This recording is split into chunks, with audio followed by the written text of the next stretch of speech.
പിന്നെ കൂളൻറ്റിനകത്ത് കളറെല്ലാം മാറി ഭയങ്കരമായിട്ട് മറ്റേ ഓയിൽ മിക്സ് ആയിട്ടുണ്ട്. ഇപ്പോൾ ഞാൻ ജസ്റ്റ് തുറന്നു നോക്കിയത് വെറുതെ. പക്ഷെ ഇതുണ്ടല്ലേ, കയ്യിൽ എടുക്കുമ്പോഴേ അറിയാം.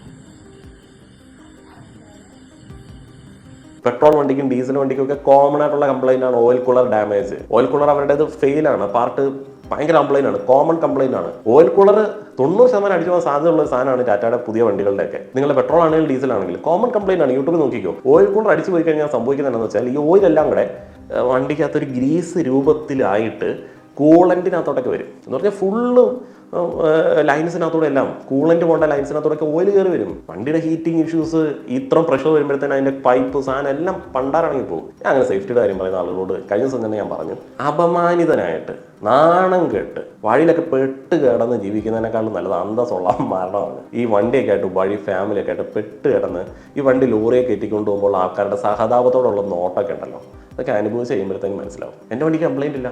വേറെ ഏത് വണ്ടിയുടെ ഓണർ പറഞ്ഞാലും ഞാൻ തിരിച്ചൊന്നും പറയില്ല. പക്ഷെ ടാറ്റയുടെ ഓണേഴ്സ് അങ്ങനെ പറയരുതേ. ലക്കാണ്. 1-2 വർഷമൊക്കെ 30,000-40,000 കിലോമീറ്റർ ഓടിയിട്ട് അങ്ങനെയൊന്നും പറയല്ലേ. ലക്കാണ്.